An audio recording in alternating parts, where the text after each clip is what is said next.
നമസ്കാരം. Information security കഴിഞ്ഞ വീഡിയോയിൽ നമ്മൾ പല തരത്തിലുള്ള ത്രെട്ടും അറ്റാക്സ് അല്ലെങ്കിൽ ത്രെട്ടും അസറ്റും തമ്മിലുള്ള ഒരു റിലേഷൻ അതൊക്കെയാണ് നമ്മൾ കണ്ടത്. അതിൽ കമ്മ്യൂണിക്കേഷൻ ലൈൻസ് ആൻഡ് നെറ്റ്വർക്ക്സ് ആ ഒരു ഭാഗത്ത് വരുന്ന അറ്റാക്കുകളെ പാസീവ് അറ്റാക്ക് എന്നും ആക്റ്റീവ് അറ്റാക്ക് എന്നും രണ്ടായി തിരിക്കാം എന്നതാണ് നമ്മൾ അവസാനമായി സംസാരിച്ചു കൊണ്ടിരുന്നത്. അത് നമുക്ക് കുറച്ച് ഡീറ്റെയിൽഡായി പഠിക്കാം. ഞാൻ നേരത്തെ സൂചിപ്പിച്ചതുപോലെ ഈ പാസീവ് അറ്റാക്ക് എന്നതുകൊണ്ട് ഉദ്ദേശിക്കുന്നത് നമ്മളൊരു സിസ്റ്റം റിസോഴ്സിനെ ഒന്നും യാതൊരു തരത്തിലും ഓൾട്ടർ ചെയ്യാത്ത തരത്തിലുള്ളൊരു അറ്റാക്കാണ്. അതുകൊണ്ട് തന്നെ അത് നമുക്ക് ഡിറ്റക്റ്റ് ചെയ്യാനും കുറച്ച് ബുദ്ധിമുട്ടായിരിക്കും. അപ്പോൾ ഏതെങ്കിലും ഒരു അസറ്റിനെ ഓൾട്ടർ ചെയ്യുന്നുണ്ടെങ്കിൽ, ഏതെങ്കിലും ഒരു ഫങ്ഷനാലിറ്റി അത് ബാധിക്കുന്നുണ്ടെങ്കിൽ അത് പെട്ടെന്ന് നമുക്ക് ഡിറ്റക്റ്റ് ചെയ്യാൻ വേണ്ടി സാധിക്കും. ഇത് ഒരു തരത്തിലുള്ള ഓൾട്ടറേഷൻ വരുന്നില്ല, മോഡിഫിക്കേഷൻ വരുന്നില്ല. അതുകൊണ്ട് തന്നെയാണ് ഈ പാസീവ് അറ്റാക്കിനെ നമുക്ക് ഡിറ്റക്റ്റ് ചെയ്യാനും ബുദ്ധിമുട്ടുണ്ടാക്കുന്നത്. ഇത് രണ്ട് തരത്തിലാണ് ഈ പാസീവ് അറ്റാക്കിനെ നമുക്ക് ക്ലാസിഫൈ ചെയ്യാൻ വേണ്ടി സാധിക്കുക. ഒന്ന്, റിലീസ് ഓഫ് മെസ്സേജ് കണ്ടൻറ്റ്. മെസ്സേജിനകത്തൊരു അല്ലെങ്കിൽ ആ ഒരു കമ്മ്യൂണിക്കേഷൻ ലൈൻസ് ആൻഡ് നെറ്റ്വർക്സിനകത്ത് വരുന്ന ആ ഒരു സെനാരിയോയിലാണ് ഇതിനെ എക്സ്പ്ലെയിൻ ചെയ്യുന്നത്. അതുകൊണ്ടാണ് ആ രീതിയിൽ പറയുന്നത്. ഒരു മെസ്സേജ്, ഒരു കമ്മ്യൂണിക്കേഷൻ ലൈൻ വഴി ഒരു മെസ്സേജ് പാസ് ചെയ്ത് കൊടുക്കുന്ന സമയത്ത് ആ മെസ്സേജ് ഡിസ്ക്ലോസ്ഡ് ആയി പോവുക, ഓപ്പൺ ആയി പോവുക, അല്ലെങ്കിൽ അതിനകത്തുള്ള കണ്ടൻറ്റ്, ഒരു രഹസ്യ സ്വഭാവമുള്ളൊരു കണ്ടൻറ്റ് റിലീസായി പോവുക. അത് ഒരു തരത്തിലുള്ളൊരു പാസീവ് അറ്റാക്കാണ്. ഈ കമ്മ്യൂണിക്കേഷൻ ലൈനിൽ സംഭവിക്കുന്ന ഒരു പാസീവ് അറ്റാക്കാണ്. അതുപോലെ രണ്ടാമത്തതാണ് ട്രാഫിക് അനാലിസിസ്. ഒരു നെറ്റ്വർക്കിനകത്ത് എല്ലാ സിസ്റ്റംസും തമ്മിൽ പരസ്പരം കമ്മ്യൂണിക്കേഷൻ നടന്നുകൊണ്ടിരിക്കുന്നുണ്ടാകും. ഈ കമ്മ്യൂണിക്കേഷനെ അനലൈസ് ചെയ്യുന്നു.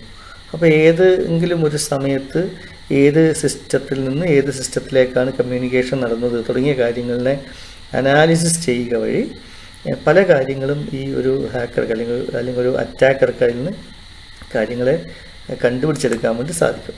ഈ രണ്ട് രീതിയിലാണ് പാസീവ് അറ്റാക്കുകൾ വരുന്നത്. ഇനി ഈ കമ്മ്യൂണിക്കേഷൻ ലൈൻസ് ആൻഡ് നെറ്റ്വർക്ക്സ് തന്നെ വരുന്ന ആക്റ്റീവ് അറ്റാക്കുകൾ എന്തൊക്കെയാണെന്ന് നോക്കാം. അപ്പോൾ ആക്റ്റീവ് അറ്റാക്സ് എന്താണെന്ന് ഞാൻ വീണ്ടും പ്രത്യേകിച്ച് പറയേണ്ട കാര്യമില്ല, നമുക്കറിയാം. ഏതെങ്കിലുമൊക്കെ ഒരു സിസ്റ്റം റിസോഴ്സസിനെ അത് ഓൾട്ടർ ചെയ്യുന്നുണ്ടാകും, അല്ലെങ്കിൽ ആ ഒരു ഓപ്പറേഷനെ അത് എഫക്റ്റ് ചെയ്യുന്നുണ്ടാകും. ഈ രീതിയിലാണ് ആക്റ്റീവ് അറ്റാക്കുകൾ വരിക. അതിൽ ഒന്നാമത്തതാണ് റീപ്ലേ അറ്റാക്ക്.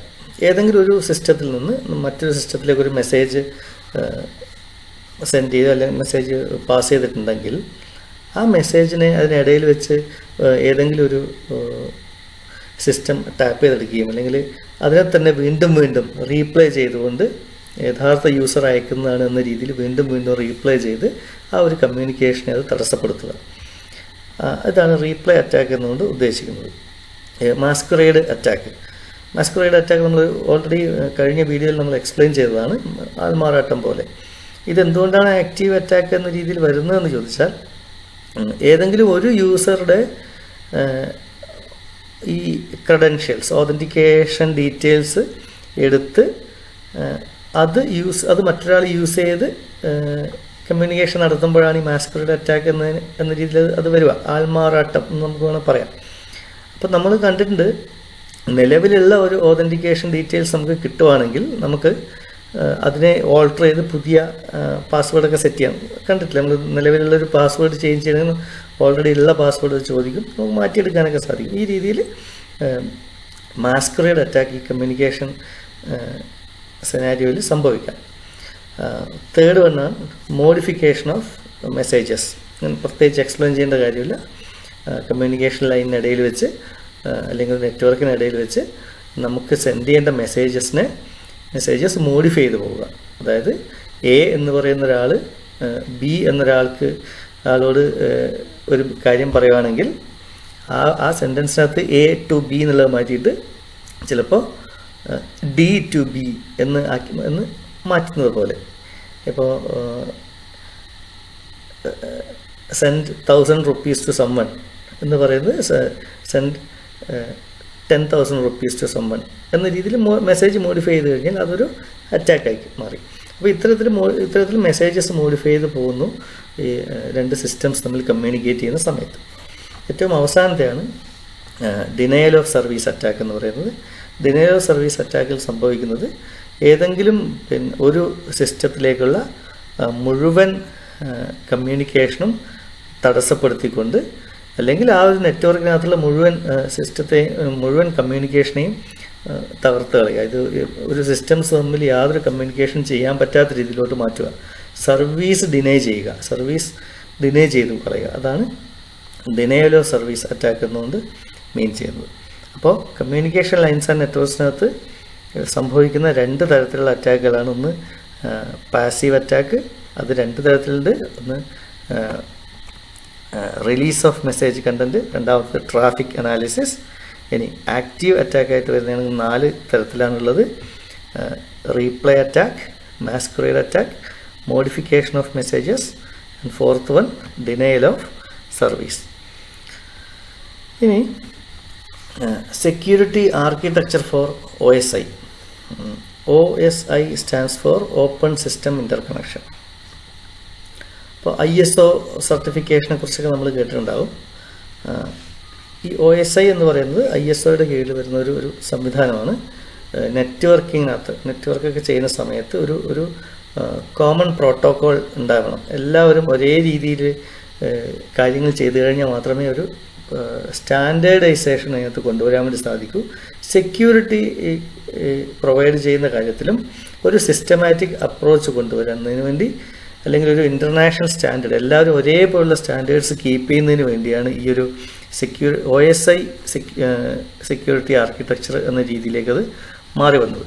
ഓരോ ഫേമും അല്ലെങ്കിൽ ഓരോരുത്തരും അവരവരുടെ രീതിയിലുള്ള സെക്യൂരിറ്റി സംവിധാനങ്ങൾ കൊണ്ടുവന്നു കഴിഞ്ഞാൽ അതിനൊരു കോമൺ രീതിയിലൊരു അതിനെ കൺട്രോൾ ചെയ്യാനും മാനേജ് ചെയ്യാനൊക്കെ ബുദ്ധിമുട്ടായിരിക്കും. അതുകൊണ്ട് എല്ലാവരും ഒരേ രീതിയിൽ, ഈ ലോകം ഗ്ലോബലി എല്ലാവരും ഒരേപോലെ കൈകാര്യം ചെയ്യുന്നതിന് വേണ്ടിയാണ് ഈ ഒരു OSI സെക്യൂരിറ്റി ആർക്കിടെക്ചർ ഡിസൈൻ ചെയ്ത് വന്നിരിക്കുന്നത്. ഇതിൽ OSI സെക്യൂരിറ്റി ആർക്കിടെക്ചർ കുറച്ച് കാര്യങ്ങൾ ഡിഫൈൻ ചെയ്യുന്നത് മാത്രമേ ഉള്ളൂ. അതിനകത്ത് എന്താ പറയുക, അവർ 3 കാര്യങ്ങളിലാണ് അവർ ഫോക്കസ് ചെയ്യുന്നത്. ഒന്ന് security attacks, security mechanisms, and third one security services. ഇതൊക്കെ നമ്മൾ ഒന്നിൽ കൂടുതൽ തവണ നമ്മൾ ഡിസ്കസ് ചെയ്തത് തന്നെയാണ്. സെക്യൂരിറ്റി അറ്റാക്ക് എന്നുകൊണ്ട് മീൻ ചെയ്യുന്നത്, അവർ ഡിഫൈൻ ചെയ്യുന്നത് any action that compromises the security of information owned by an organisation.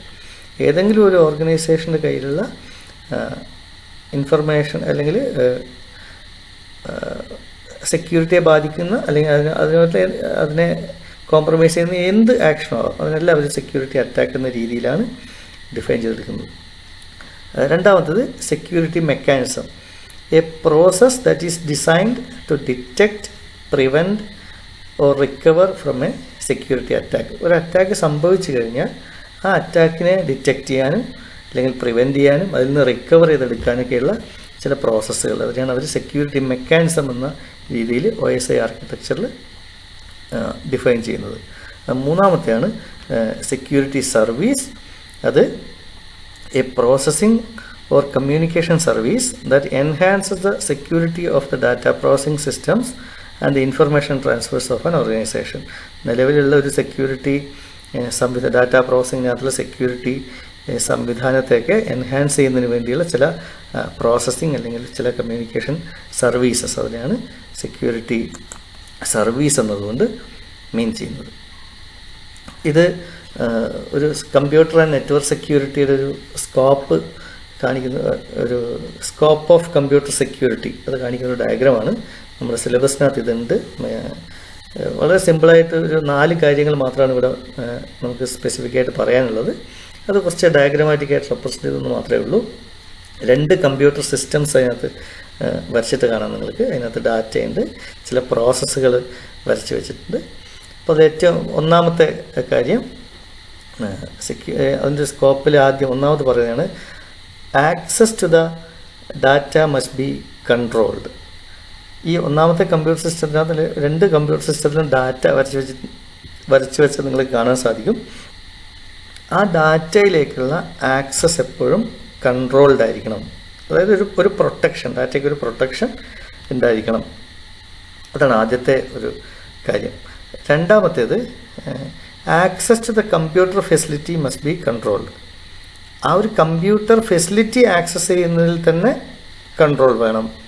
അതിനാണ് നമ്മൾ സാധാരണ യൂസർ ഓതൻറ്റിക്കേഷൻ എന്നൊക്കെ പറയുക. ഒരുപാട് യൂസർ ഒരു കമ്പ്യൂട്ടറിലേക്ക് ആക്സസിന് വേണ്ടി ശ്രമിച്ചുകൊണ്ടിരിക്കും. കൃത്യമായിട്ടൊരു ഓതറൈസ്ഡ് യൂസറാണ് എന്ന് മനസ്സിലാക്കിയതിന് ശേഷം മാത്രം അവരുടെ യൂസർ നെയിമും അവരുടെ പാസ്വേഡൊക്കെ അത്തരത്തിലുള്ള ക്രെഡൻഷ്യൽസ് ചെക്ക് ചെയ്തതിന് ശേഷം മാത്രം അവർക്ക് ആ സിസ്റ്റം യൂസ് ചെയ്യാനൊരു പ്രിവിലേജ് കൊടുക്കുക. അതാണ് യൂസർ ഓതൻറ്റിക്കേഷൻ എന്നുകൊണ്ട് മീൻ ചെയ്യുന്നത്.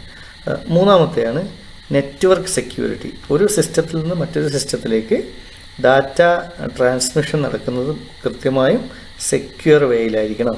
Data must be securely transmitted through networks. അതാണ് മൂന്നാമത്തെ കാര്യം. നാലാമത്തേത്, sensitive files must be secure. File security. ആ സിസ്റ്റത്തിനകത്ത് നമ്മൾ സൂക്ഷിച്ചു വെക്കുന്ന എല്ലാ ഫയൽസും കൃത്യമായ സെക്യൂരിറ്റി പ്രൊവൈഡ് ചെയ്തുകൊണ്ടിരിക്കണം. അത് നമുക്ക് ആദ്യത്തെ ഒരു access to the data must be controlled ആയിട്ട് കുറച്ചൊരു റിലേറ്റ് ചെയ്യാൻ വേണ്ടി സാധിക്കും. എന്നാലും രണ്ടാമെന്ന് മനസ്സിലാക്കുക. ആദ്യത്തെ കാര്യം നമ്മൾ പറയുന്നത് ഡാറ്റയിലേക്കുള്ള ആക്സസിനെ കൺട്രോൾ ചെയ്യണം, ആക്സസ് പ്രൊട്ടക്റ്റ് ചെയ്യണം എന്നുള്ളതാണ്. നാലാമത് അവസാനമായി നമ്മൾ പറഞ്ഞത് ഫയൽസിനെ മൊത്തത്തിൽ ഒരു സെക്യൂരിറ്റി പ്രൊവൈഡ് ചെയ്യണം എന്ന രീതിയിലാണ്. അപ്പോൾ ഇതാണ് ഈ 4 പോയിൻറ്റ്സാണ് നമ്മൾ ഈ സ്കോപ്പ് ഓഫ് കമ്പ്യൂട്ടർ സെക്യൂരിറ്റി ചോദിച്ചു കഴിഞ്ഞാൽ നമ്മൾ എക്സ്പ്ലെയിൻ ചെയ്യേണ്ടത്. ഇനി ഇതിൻ്റെ ഒന്നാമത്തെ യൂണിറ്റിൻ്റെ അവസാന ഭാഗത്ത് നമുക്ക് പഠിക്കാനുള്ളതാണ് കമ്പ്യൂട്ടർ സെക്യൂരിറ്റി സ്ട്രാറ്റജി. ഞാൻ നേരത്തെ പറഞ്ഞു നമ്മൾ OSI ആർക്കിടെക്ചറൊക്കെ പഠിച്ചു. ഇൻ്റർനാഷണലി ചില സ്റ്റാൻഡേർഡ്സ് കൊണ്ടുവരണം എന്ന രീതിയിൽ നമ്മൾ സംസാരിക്കുകയുണ്ടായി. ഒരു സെക്യൂരിറ്റി പ്രൊവൈഡ് ചെയ്യുന്നതിന് പ്രധാനമായും നമ്മൾ എന്തൊക്കെയാണ് ചെയ്യേണ്ടത് എന്നതാണ് ഈ ഒരു സ്ട്രാറ്റജി എന്നുകൊണ്ട് മീൻ ചെയ്യുന്നത്. 3 കാര്യങ്ങളാണ് ഇവിടെ വിശേഷിച്ച് നമ്മൾ മനസ്സിലാക്കേണ്ട കാര്യം. ഒന്നാമത്തേത് സ്പെസിഫിക്കേഷൻ ഓർ പോളിസി. ഏതൊരു ഫേമിനും അല്ലെങ്കിൽ ഏതൊരു സ്ഥാപനത്തിനും ഒരു സെക്യൂരിറ്റി പോളിസി ഉണ്ടായിരിക്കണം, അല്ലെങ്കിൽ സെക്യൂരിറ്റി സ്പെസിഫിക്കേഷൻ ഉണ്ടായിരിക്കണം. അതുകൊണ്ട് ഉദ്ദേശിക്കുന്നത് ഈ നമ്മൾ ഇംപ്ലിമെൻ്റ് ചെയ്യാൻ വേണ്ടി പോകുന്ന ഒരു സെക്യൂരിറ്റി സ്കീം എന്താണ് ചെയ്യേണ്ടത്, അത് കൃത്യമായി ഡിഫൈൻഡ് ആയിരിക്കണം. അതിന് വേണമെങ്കിൽ ആ സ്പെസിഫിക്കേഷൻ അല്ലെങ്കിൽ ആ ഒരു പോളിസിയെ it's an informal description of desired system behaviour എന്നാണ് വിളിക്കാം. നമ്മൾ എങ്ങനെയാണോ ആ ഒരു സിസ്റ്റം ബിഹേവ് ചെയ്യേണ്ടത് എന്നതിനെ കൃത്യമായി നമ്മൾ എഴുതി തയ്യാറാക്കുന്ന ഒരു നോട്ട് പോലെ ആ രീതിയിൽ ഒരു വ്യക്തത അതിനകത്ത് ഉണ്ടായിരിക്കണം. അപ്പോൾ ഇത് ഉറപ്പുവരുത്തുന്നതിന് വേണ്ടി ആ ഒരു സെക്യൂരിറ്റി മാനേജർ, അദ്ദേഹത്തിനായിരിക്കും അതിൻ്റെ ചുമതല. ആ സെക്യൂരിറ്റി മാനേജർ ഒരുപാട് ഫാക്ടേഴ്സിനെ കൺസിഡർ ചെയ്യേണ്ടി വരും. അത് ഏതൊക്കെയാണെന്നുള്ളതാണ് അതിനകത്ത് പറയുന്നത്. Value of the assets. Asset എന്താ നമ്മൾ നേരത്തെ കണ്ടതാണ്. 4 കാര്യങ്ങളൊക്കെ നമ്മൾ കഴിഞ്ഞ വീഡിയോകളിൽ നമ്മൾ കണ്ടതാണ്. ഈ അസറ്റിൻ്റെ വാല്യൂ യഥാർത്ഥത്തിലുള്ള വാല്യൂ എന്താണ് എന്നുള്ളത് ഈ സെക്യൂരിറ്റി മാനേജർ കൺസിഡർ ചെയ്യണം. എന്നാൽ മാത്രമേ അയാൾക്ക് ആ ഒരു സെക്യൂരിറ്റി പോളിസി ഡിസൈൻ ചെയ്യാനൊക്കെ സാധിക്കും. ഏത് തരത്തിലുള്ള സെക്യൂരിറ്റിയാണ് പ്രൊവൈഡ് ചെയ്യേണ്ടത് എന്നൊക്കെ അയാൾക്ക് കണ്ടെത്താൻ വേണ്ടി സാധിക്കും, അല്ലെങ്കിൽ ഡിഫൈൻ ചെയ്യാൻ വേണ്ടി സാധിക്കും. രണ്ടാമത്തെയാണ് വൾനറബിലിറ്റീസ് ഓഫ് ദ സിസ്റ്റം. സിസ്റ്റത്തിനകത്ത് വരാവുന്ന പ്രശ്നങ്ങൾ എന്തൊക്കെയാണ് എന്നതിനെക്കുറിച്ച് കൃത്യമായ ധാരണ വേണം. Potential threats and attacks. നിലവിലുള്ള വരാൻ സാധ്യതയുള്ള ത്രെറ്റ്സും അറ്റാക്സും ഏതൊക്കെ ടൈപ്പിലുള്ളതാണ് എന്നതിനെക്കുറിച്ച് ധാരണ വേണം. അടുത്തത് is of use versus security. ഒരുപാട് സെക്യൂരിറ്റി നമ്മുടെ ഡാറ്റയ്ക്കോ നമ്മുടെ സിസ്റ്റത്തിനോ അല്ലെങ്കിൽ നമ്മുടെ അസറ്റിനൊക്കെ നമ്മൾ പരിധിയിൽ കൂടുതലുള്ള സെക്യൂരിറ്റി പ്രൊവൈഡ് ചെയ്യുക വഴി അതിൻ്റെ ഒരു ഈസ് ഓഫ് യൂസ് നഷ്ടപ്പെട്ടു പോകാൻ വേണ്ടി പാടില്ല. ഒരു ഭയങ്കരമായ സെക്യൂരിറ്റി പ്രൊവൈഡ് ചെയ്യുകയും അത് നമുക്ക് ആ സെക്യൂരിറ്റി പ്രൊവൈഡ് ചെയ്യുന്നത് വഴി നമുക്കത് ഒരു ഈസി ആയിട്ട് യൂസ് ചെയ്യാൻ പറ്റാതെ ഒരു യൂസർ ഫ്രണ്ട്ലി അല്ലാതായി പോവുക എന്നൊരു സിറ്റുവേഷൻ ഉണ്ടാകാൻ വേണ്ടി പാടില്ല. ഏറ്റവും അവസാനത്തത് cost of security versus failure and recovery. ഒരു സിസ്റ്റം, ഒരു സംവിധാനം അത് ഫെയിലിയർ ആവുന്നു, അല്ലെങ്കിൽ ആ ഫെയിലിയറായി നമ്മളതിനെ തിരിച്ച് റിക്കവറി ചെയ്തെടുക്കാൻ വേണ്ടി എത്ര നമുക്ക് മാൻ പവറോ അല്ലെങ്കിൽ എത്ര മണി പവറോ നമുക്ക് ആവശ്യമുണ്ടോ അതുമായിട്ട് റിലേറ്റ് ചെയ്തിട്ടായിരിക്കണം ആ സെക്യൂരിറ്റി പ്രൊവൈഡ് ചെയ്യുന്നതിൻ്റെ കോസ്റ്റും. അല്ലാതെ വളരെ ചെറിയ അധികം വിലയില്ലാത്ത ഒരു കാര്യത്തിന് വേണ്ടി നമ്മൾ ഒരുപാട് കോസ്റ്റ് അതിന് സെക്യൂരിറ്റി പ്രൊവൈഡ് ചെയ്യാൻ വേണ്ടി ഉപയോഗിക്കുന്നതും പ്രായോഗികമല്ല, ഒരു ഫേമിനെ സംബന്ധിച്ചത് പ്രായോഗികമല്ല. അപ്പോൾ ഇത്തരം കാര്യങ്ങളൊക്കെ കൺസിഡർ ചെയ്തിട്ടായിരിക്കും ഈ ഒരു സെക്യൂരിറ്റി മാനേജർ ചില സെക്യൂരിറ്റി പോളിസീസ് ഉണ്ടാക്കിയെടുക്കുന്നത്. ഇനി 3 ആസ്പെക്റ്റുകളാണുള്ളതെന്ന് ഞാൻ പറഞ്ഞു. അതിൽ ഒന്നാമത്തെയാണ് ഈ സെക്യൂരിറ്റി പോളിസി. ഇനി രണ്ടാമത്തേത് അതിൻ്റെ ഇംപ്ലിമെൻറ്റേഷൻ അല്ലെങ്കിൽ അതിൻ്റെ മെക്കാനിസം എങ്ങനെയാണെന്നുള്ളതാണ്. നമ്മൾ സെക്യൂരിറ്റി പോളിസീസ് ഉണ്ടാക്കി ആ സെക്യൂരിറ്റി എങ്ങനെയാണത് അത് വർക്ക് ചെയ്യേണ്ടതെന്ന് കൃത്യമായി നമ്മൾ ഡിഫൈൻ ചെയ്ത് വെച്ചിരിക്കണം. അതാണ് ഈ ഇംപ്ലിമെൻറ്റേഷൻ എന്ന് പറയുന്ന സ്റ്റേജിൽ നമ്മൾ ചെയ്യേണ്ടത്, അല്ലെങ്കിൽ അതിൻ്റെ മെക്കാനിസം എന്ന സ്റ്റേജിൽ നമ്മൾ ആലോചിക്കേണ്ടത്.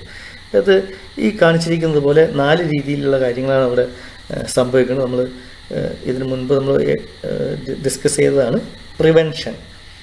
ഒരു അറ്റാക്ക് വരുന്ന സമയത്ത് അല്ലെങ്കിൽ ഒരു ത്രെട്ട് വരുന്ന സമയത്ത് അതിനെ പ്രിവെൻറ്റ് ചെയ്യാൻ വേണ്ടി സാധിക്കണം. ത്രെട്ടിൽ നിന്നും പ്രിവെൻറ്റ് ചെയ്യാൻ വേണ്ടി, അറ്റാക്കിൽ നിന്ന് പ്രിവെൻറ്റ് ചെയ്യാൻ വേണ്ടി സാധിക്കണം. മറ്റൊന്ന് ഈ ആ ഒരു സെക്യൂരിറ്റി ഘട്ടം കടന്ന് ആക്ച്വലി ആ ഒരു അറ്റാക്ക് സംഭവിച്ചു എന്ന് കരുതുക.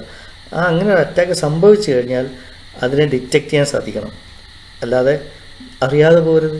ഒരു അറ്റാക്ക് സംഭവിച്ചിട്ടുണ്ടെങ്കിൽ ആ അറ്റാക്ക് സംഭവിച്ചിട്ടുണ്ട് എന്ന് ഡിറ്റക്റ്റ് ചെയ്താൽ മാത്രമേ അതിൻ്റെ നെക്സ്റ്റ് സ്റ്റെപ്പ് എന്താ അല്ലെങ്കിൽ നെക്സ്റ്റ് സ്റ്റേജിൽ അതിന് കാര്യങ്ങൾ ചെയ്യാൻ വേണ്ടി സാധിക്കും. അപ്പോൾ ഒരു അറ്റാക്ക് സംഭവിച്ചാൽ അത് ഡിറ്റക്റ്റ് ചെയ്യാൻ വേണ്ടി സാധിക്കണം. മറ്റൊന്നാണ് റെസ്പോൺസ്. ഒരു അറ്റാക്ക് സംഭവിച്ചു. ഈ അറ്റാക്ക് സംഭവിച്ചു കഴിയുന്ന സമയത്ത് അതിനോട് എങ്ങനെ റെസ്പോണ്ട് ചെയ്യണം. ഇപ്പോൾ ഉദാഹരണത്തിന് ഒരു ഡിനയൽ ഓഫ് സർവീസ് അറ്റാക്ക് വരും, അല്ലെങ്കിൽ സർവീസ് അല്ലെങ്കിൽ ഒരു കമ്മ്യൂണിക്കേഷനിൽ ഒരു സർവീസ് കിട്ടുന്നേ ഇല്ല. അത് ഡിറ്റക്റ്റ് ചെയ്യുന്ന സമയത്ത് അത് ഡിറ്റക്റ്റ് ചെയ്ത് കഴിഞ്ഞാൽ അപ്പം തന്നെ എന്തെങ്കിലും അത് സോൾവ് ചെയ്യാനുള്ള പരിപാടി, ഏതെങ്കിലും ഒരു പ്രോസസ്സിനെ കില്ല് ചെയ്ത് കളയുകയോ, നമ്മൾ സിസ്റ്റം ഹാങ് ആകുന്ന സമയത്ത് ഏതെങ്കിലുമൊക്കെ പ്രോസസ്സിനെ കില്ല് ചെയ്യുന്ന പോലെയൊക്കെ. അപ്പോൾ ആ രീതിയിൽ അതിനോട് നമുക്കൊന്ന് റെസ്പോണ്ട് ചെയ്യാൻ വേണ്ടി സാധിക്കണം. ഏറ്റവും അവസാനത്തെ റിക്കവറി എന്ന് പറയുന്ന സ്റ്റേജ്. ഇതെന്തായാലും സംഭവിച്ചു കഴിഞ്ഞാൽ നമുക്കതിനെ എങ്ങനെ തിരിച്ച് പഴയ പോലെ കൊണ്ടെത്തിക്കാം. ഇപ്പോൾ ഒരു ബാങ്കിലൊക്കെയുള്ള ഡാറ്റാബേസ് കയറി അറ്റാക്ക് ചെയ്ത് കംപ്ലീറ്റ് നശിപ്പിച്ചാൽ കളഞ്ഞു എന്ന് കരുത്. അപ്പോൾ നമുക്കത് കിട്ടണ്ടേ? അത് തിരിച്ച് കിട്ടണമെങ്കിൽ നമ്മൾ കൃത്യമായിട്ട് അതിൻ്റെ ബാക്കപ്പ് എടുത്ത് ഒരു സിസ്റ്റത്തിൻ്റെ ബാക്കപ്പ് എടുത്ത് വെച്ചിട്ടുണ്ടാവും എന്നൊക്കെ നമുക്കറിയാം. ആ ബാക്കപ്പ് എടുത്ത് യൂസ് ചെയ്യേണ്ടി വരും. ഇപ്പം ഇൻ കേസ് ഈ വലിയ സെക്യൂരിറ്റി ലെവലൊന്നും ആലോചിക്കാതെ ഒരു കമ്പ്യൂട്ടർ സിസ്റ്റത്തിൻ്റെ കേസിൽ ആലോചിച്ചതിനെ നമുക്ക് പറയാൻ സാധിക്കും. ഒരു ദിവസം നമ്മൾ നോക്കുമ്പോഴത്തേക്ക് നമ്മുടെ സിസ്റ്റം ഓൺ ആവുന്നില്ല. അപ്പോൾ ഇന്നലെ വരെ അത് ഓണായതായിരുന്നു, അത് കൃത്യമായിട്ട് വർക്ക് ചെയ്തായിരുന്നു. അപ്പോൾ നമുക്ക് എന്ത് ചെയ്യാം, അത് ഇന്നലെ വർക്ക് ചെയ്തിരുന്ന ഒരു കണ്ടീഷനിലേക്ക് നമുക്ക് തിരിച്ചു പോകാൻ സാധിക്കും. അപ്പോൾ അത്തരത്തിലൊരു റിക്കവറി, നമ്മൾ അതിൽ നിന്ന് റിക്കവർ ചെയ്തെടുക്കാനുള്ള ചില മെക്കാനിസംസ് നമ്മുടെ ഈ സ്ട്രാറ്റജിയിനകത്ത് അല്ലെങ്കിൽ ഇംപ്ലിമെൻറ്റേഷൻ സ്റ്റേജിൽ നമ്മൾ ആലോചിക്കേണ്ടതാണ്. ഇനി അതിൻ്റെ ഏറ്റവും അവസാനത്തതാണ് ഇവാലുവേഷൻ ഓർ അഷ്വറൻസ്. അഷ്വറൻസ് എന്ന് പറഞ്ഞാൽ നമുക്കറിയാം, അതൊരു ചില പോളിസീസ് അല്ലെങ്കിൽ നമ്മൾ ചില സെക്യൂരിറ്റി മാനദണ്ഡങ്ങൾ നമ്മൾ ഉണ്ടായിക്കഴിഞ്ഞാൽ അത് കൃത്യമായി പ്രവർത്തിക്കുന്നുണ്ട് എന്നുള്ളത് അഷ്വർ ചെയ്യുക, ഉറപ്പ് വരുത്തുക. അതാണ് ഇതുകൊണ്ട് ഉദ്ദേശിക്കുന്നത്. Assurance as the degree of confidence one has that the security measures, both technical and operational, work as intended to protect the system and the information it processes. ഇതാണ് ഈ അഷ്വറൻസ്. നമുക്കതൊരു ഉറപ്പ് വരുത്താൻ വേണ്ടി സാധിക്കണമെന്നുള്ളതാണ് അഷ്വറൻസ് എന്നുകൊണ്ട് മീൻ ചെയ്യുന്നത്. അതോടൊപ്പം evaluation എന്നൊരു ചെയ്യേണ്ടത് ഞാൻ എഴുതാൻ വിട്ടുപോയതാണ്. ഇവാലുവേഷൻ എന്ന് പറയുന്ന സ്റ്റേജിൽ ചെയ്യേണ്ടത്, നമുക്കറിയാം ഇവാലുവേഷൻ എന്ന് പറയുന്നത് എപ്പോഴും ഒരു ടെസ്റ്റിംഗ് ആണ്.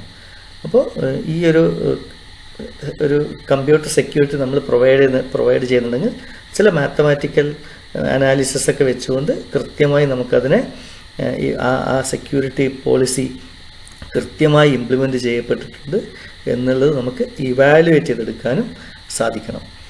അപ്പോൾ ഇതാണ് കമ്പ്യൂട്ടർ സെക്യൂരിറ്റി സ്ട്രാറ്റജിയെക്കുറിച്ച് പറയാനുള്ളത്. Thank you.